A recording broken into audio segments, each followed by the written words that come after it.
Hello दोस्तों नमस्कार। अभी की सबसे बड़ी खबर आ रही है जहां पर मालदीव भारत में तनाव के बीच चीन ने दी गीदड़ भभकी। कहा अगर किसी ने मालदीव में हस्तक्षेप किया, दोस्तों पूरी धमकी आपको बताएंगे। जहां चीन अब बनने लगा है दादा, बताएंगे क्या धमकी दी है इसने। साथ ही साथ आपको बताएंगे पाकिस्तान की भारत को परमाणु बम से उड़ाने की धमकी, आखिर किसने ये बात कही दोस्तों। साथ ही साथ आपको बताएंगे जहाँ भूटान चीन की सीमा बातचीत पर हमारी पैनी नजर। जी हाँ, थल सेना अध्यक्ष का बहुत बड़ा बयान। साथ ही साथ एक से एक बड़ी खबर आपको बताएंगे। बने रहेगा वीडियो के अंत तक। लेकिन खबरों में आगे बढ़ने से पहले अगर आप भी अयोध्या में बन रहे राम मंदिर का दिल से समर्थन करते और मानते हैं कि मोदी है तो हर चीज मुमकिन है, तो इस वीडियो को भी कर दीजिए लाइक, चैनल कर दीजिए सब्सक्राइब, बेल आइकन दबाइए। साथ ही कमेंट बॉक्स में लिख दीजिएगा जय हिंद और जय श्री राम। जी हाँ, चलते हैं पहली बड़ी खबर की तरफ। जहां अगर किसी ने मालदीव में हस्तक्षेप किया या हस्तक्षेप करने की कोशिश की तो वो इसका विरोध करेगा। जी हाँ दोस्तों, भारत मालदीव तनाव के बीच चीन ने दी है गीदड़ भभकी। बता दें, भारत और मालदीव में भड़के तनाव के बीच चीन ने आग में घी डालने का काम किया है। चीन ने भारत का नाम न लेते हुए कहा है कि अगर किसी देश ने मालदीव के आंतरिक मामले में हस्तक्षेप करने की कोशिश की तो वो इसका विरोध करेगा। गौरतलब है कि इन दिनों मालदीव के राष्ट्रपति मोहम्मद मुइज़ चीन के दौरे पर हैं, जहां उन्होंने बुधवार यानी 10 जनवरी को चीन के राष्ट्रपति शी जिनपिंग से मुलाकात की थी। इस दौरान दोनों देश के बीच पर्यटन सहयोग सहित 20 अहम समझौतों पर हस्ताक्षर हुए। लेकिन इस मुलाकात के बाद भारत को लेकर एक बयान आया जिसमें कहा गया कि मालदीव अपने देश में चीन विरोधी गतिविधियों को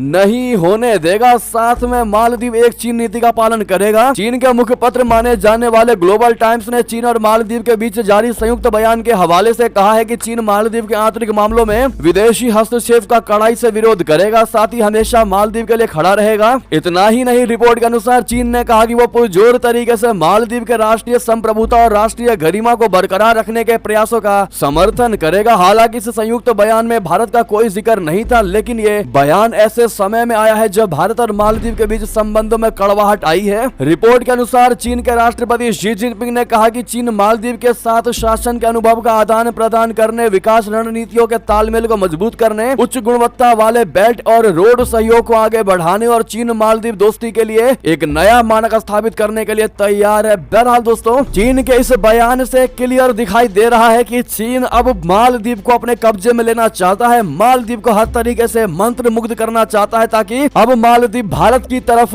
देखना भूल जाए और चीन उसका पूरा इस्तेमाल करे। बहरहाल दोस्तों, चीन की इस धमकी को लेकर आपकी क्या राय होगी जरूर बताइएगा। साथ ही साथ अगली खबर की बात करें जहां पाकिस्तान की भारत को परमाणु बम से उड़ाने की धमकी। कहा एटम बम बच्चों के चलाने की चीज नहीं है। जी हाँ, पाकिस्तान में साल 2017 से 2019 तक उच्चायुक्त रह चुके अजय बिसारिया ने अपनी एक बुक लॉन्च किया जिसका नाम anger management the trouble diplomatic relationship between India and Pakistan है। इस बुक में जिन बातों का दावा किया गया उसके हवाले से पाकिस्तानी महिला यूट्यूबर नाइला खान से आवाम से अभिनंदन मामले को लेकर सवाल किया गया। यूट्यूबर ने आवाम से पूछा कि पाकिस्तान ने भारत के डर से अभिनंदन को क्यों छोड़ दिया। पाकिस्तानी आवाम ने अभिनंदन से जुड़े सवाल पर कहा कि अजय बिसारिया की किताब में जो भी बात है उसमें कितनी सच्चाई है किसे पता। हालांकि इंडिया को यह बात का मालूम होना चाहिए कि हम एक एटॉमिक ताकत है, हम किसी से डरते नहीं है। हमारे पास एक एटम बम है, ये कोई बच्चों की चलाने की चीज नहीं है। हमने भारत के खिलाफ इस्तेमाल करने के लिए रखा हुआ है। जी हाँ, पाकिस्तानी शख्स ने कहा कि हमने पहले भी एटॉमिक ताकत का प्रदर्शन करके भारत को अपनी ताकत दिखा चुके हैं। हमने 6 एटॉमिक बम का परीक्षण किया था और भारत ने मात्र 5 ही किया था। हमारी ताकत का मुकाबला भारत नहीं कर पाएगा। हमारे पास न्यूक्लियर बम है, इस बात का ख्याल भारत को होना चाहिए कि इसके अलावा पाकिस्तानी शख्स ने कहा कि हमें भारत अपनी मिसाइलों से कभी नहीं डरा सकता। यानी कि दोस्तों, भारत को बड़ी गिदड़ भभकी देने की कोशिश की है पाकिस्तानी अवाम ने और ये दिखाने की कोशिश की है कि हम गर्त में जा चुके हैं, उसके बावजूद भी भारत को दहलाने का दम रखते हैं। अब ऐसे में दोस्तों, इन पाकिस्तानियों को आप क्या जवाब देना चाहेंगे जो आज भी ख्वाबों में जी रहे हैं। उनको लग रहा है कि उनके पास एटम बम है तो वो कुछ भी कर सकते हैं। दोस्तों, खाने के लिए रोटी नहीं है उनके पास, एक दूसरे से रोटी छीनी झपटी करके खाते हैं और इनके बयानबाजी सुनकर आप भी कहेंगे वाह। इस पर आपकी राय तो बनती है दोस्तों, आप क्या जवाब देना चाहेंगे इन पाकिस्तानियों को जरूर बताइएगा। साथ में मोदी है तो मुमकिन है कहना मत भूलिएगा। अगली खबर बताते हैं जहां भूटान चीन की सीमा बातचीत पर हमारी पैनी नजर। जी हां, थल सेना अध्यक्ष ने कहा इंडो म्यांमार सीमा पर भी हालात चिंताजनक।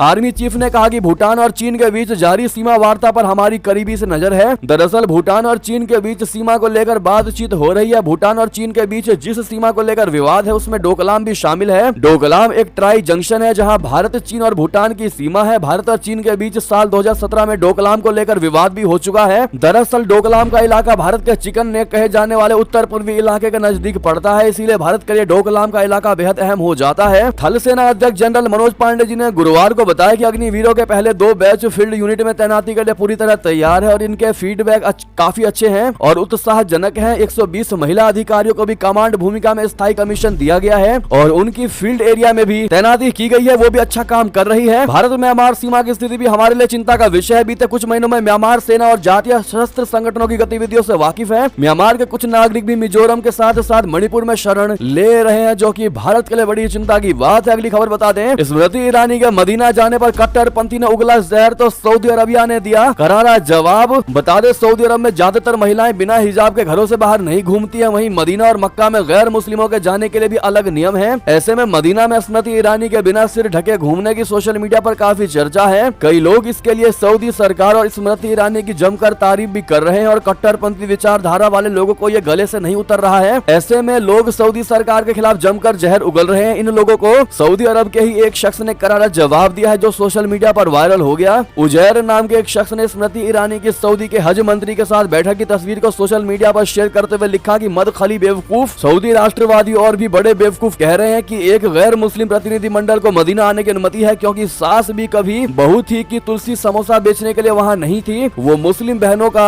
महरम उतरवाने आई थी। उजैर के इस पोस्ट पर सऊदी के रहने वाले मोहम्मद अलगरनी ने तगड़ा जवाब दिया है, जो वायरल हो गया है। मोहम्मद अलगरनी ने उजैर को जवाब देते हुए सोशल मीडिया पर लिखा कि हमारी जमीन, हमारा देश, हमारे नियम, आपका क्या है? सिर्फ इसलिए आप हमारे मामलों में दखल नहीं दे सकते हैं कि आपके पूर्वजों ने इस्लाम अपना लिया और आपको अरबी नाम दिया। आपके अरबी नाम होने का मतलब ये नहीं है कि आप हमारे मामलों में कोई राय रखेंगे। आप हमारे लिए अप्रासंगिक हैं और हम एक जैसे नहीं है। आपको हमारे मामलों से मतलब नहीं होना चाहिए। दोस्तों, करारा जवाब दिया गया है सऊदी के इस व्यक्ति के द्वारा। अगर आप भी मानते कि वाकई में मस्त जवाब दिया है तो कमेंट में थैंक यू सो मच अवश्य कहिएगा। अगली खबर की बात करें, जहां प्रधानमंत्री मोदी की कोशिशों से रशिया यूक्रेन युद्ध रुका और भारतीय छात्र घर लौट सके। जी हां, राजनाथ सिंह का बड़ा बयान। बता दें, केंद्रीय रक्षा मंत्री राजनाथ सिंह ने बुधवार को युद्ध के दौरान यूक्रेन में फंसे भारतीय नागरिकों को निकालने के प्रयासों को लेकर प्रधानमंत्री नरेंद्र मोदी की जमकर तारीफ की है। उन्होंने खुलासा किया कि पीएम मोदी के प्रयासों से रशिया यूक्रेन युद्ध 4 से 5 घंटे तक रुका रहा। न्यूज एजेंसी एएनआई के मुताबिक बुधवार को लंदन में एक नागरिक अभिनंदन समारोह में बोलते हुए रक्षा मंत्री ने यह बात कही। बता दें कि राजनाथ सिंह इस समय ब्रिटेन की आधिकारिक यात्रा पर आए हुए हैं। राजनाथ सिंह ने कहा कि जब रशिया यूक्रेन के बीच सैन्य संघर्ष छिड़ गया तो कीव और यूक्रेन में अन्य जगहों पर पढ़ रहे हमारे बच्चों के माता पिता उनके ठिकाने और व्यक्तिगत सुरक्षा को लेकर चिंतित हो गए। हमारे प्रधानमंत्री ने यूक्रेन से हमारे छात्रों की सुरक्षित वापसी का बीड़ा उठाया। उन्होंने रूसी राष्ट्रपति व्लादिमीर पुतिन को फोन किया और यूक्रेन के राष्ट्रपति व्लादिमीर जेलेंस्की से भी बात की, यह सुनिश्चित करने के लिए कि अमेरिका के किसी भी हस्तक्षेप से हमारे छात्रों की सुरक्षित वापसी पर असर ना पड़े। उन्होंने राष्ट्रपति जो बाइडेन से भी बात की। जी हाँ, ऐसे में दोस्तों, अगर आप भी मानते कि वाकई में पीएम मोदी जी के ही वजह से ये सारी चीजें हुई हैं, तो मोदी है तो मुमकिन है कहना मत भूलिएगा। अगली खबर की ओर चले, जहां चीनी सेना ने वॉशिंगटन में बैठकर दिखाई अमेरिका को आंख। कहा ताइवान के मुद्दे पर पीछे हटने का सवाल ही नहीं। जी हाँ, चीन ने अमेरिका से साफ साफ कहा है कि ताइवान के मुद्दे पर वो अपने रुख से पीछे नहीं हटेगा। चीन और अमेरिका की वॉशिंगटन में 2 दिन की सैन्य वार्ता हुई है। सोमवार और मंगलवार को वॉशिंगटन में हुई वार्ता के दौरान चीनी रक्षा मंत्रालय के बयान में इस बात पर जोर दिया गया है कि वो ताइवान मुद्दे पर कभी समझौता नहीं करेगा और ना ही कभी पीछे हटेगा। चीन ने अमेरिका से ताइवान को हथियार देना बंद करने का भी आग्रह किया है। साथ ही चीन ने अमेरिका से यह भी कहा है कि वो दक्षिण चीन सागर में अपनी सैन्य तैनाती और भड़काऊ कार्रवाइयों को कम करे और दूसरे देशों के उकसावे का समर्थन करना बंद कर दे। चीन ने कहा है कि हमने अपने मूल हितों और अंतर्राष्ट्रीय हॉटस्पॉट मुद्दों से जुड़े मुद्दों पर गंभीर स्थिति और प्रमुख चिंताओं को विस्तार से बताया है। अमेरिका को भी समुद्री और हवाई सुरक्षा मुद्दों के मूल कारणों को पूरी तरह से समझना चाहिए। उसे अपने सीमावर्ती सैनिकों पर सख्ती से लगाम लगानी चाहिए और अतिशयोक्ति और प्रचार बंद करना चाहिए। चीन लगातार ताइवान पर दावा करते हुए कहता रहा है कि ये उसके क्षेत्र का हिस्सा है। दोस्तों, अगली खबर की बात करें, जहां पर अमेरिका तक मची राम मंदिर की धूम, टाइम्स स्क्वायर बिलबोर्ड पर भी दिखाया जाएगा समारोह। बता दें, 22 जनवरी 2024 को अयोध्या में होने वाले राम मंदिर के प्राण प्रतिष्ठा कार्यक्रम को दुनिया भर में करोड़ों लोग देखेंगे। यहाँ तक कि इसकी गूंज अमेरिका तक में दिखाई देगी। अमेरिका के टाइम्स स्क्वायर पर इसकी लाइव स्ट्रीमिंग की जाएगी। यूरोप से लेकर अमेरिका तक इस कार्यक्रम की धूम मचेगी। इसको लेकर जोर शोर से तैयारियां की जा रही हैं। टाइम्स स्क्वायर के बिलबोर्ड पर राम मंदिर प्राण प्रतिष्ठा समारोह को दिखाया जाएगा। मंदिर के समर्थन में कैलिफोर्निया, वॉशिंगटन, न्यूयॉर्क, शिकागो और कई यूरोपीय और कनाडाई शहरों में रैलियां और शो आयोजित किए जाएंगे। बहरहाल दोस्तों, आप सभी से रिक्वेस्ट है, कमेंट में जय श्री राम भारी मात्रा में लिखिएगा और कौन कौन 22 जनवरी को अयोध्या जा रहे हैं या फिर घर से ही लाइव स्ट्रीमिंग उनकी आरती देखेंगे, बताइएगा जरूर दोस्तों। बहरहाल ये थी अभी की सारी बड़ी खबरें। आपको हमारी खबर कैसी कैसी लगी, आशा करता हूँ बहुत अच्छी लगी होगी। अगर थोड़ी भी अच्छी लगी तो इस वीडियो को दोस्तों में, भाइयों में, साथियों में, रिश्तेदारों में शेयर अवश्य कर दीजिएगा। और अभी कर दीजिए इस वीडियो को लाइक, चैनल कर दीजिए सब्सक्राइब, बेल आइकन दबाइए, साथ ही कमेंट बॉक्स में लिख दीजिएगा जय हिंद जय भारत। और यहाँ तक बने रहने के लिए आप सभी का बहुत बहुत धन्यवाद।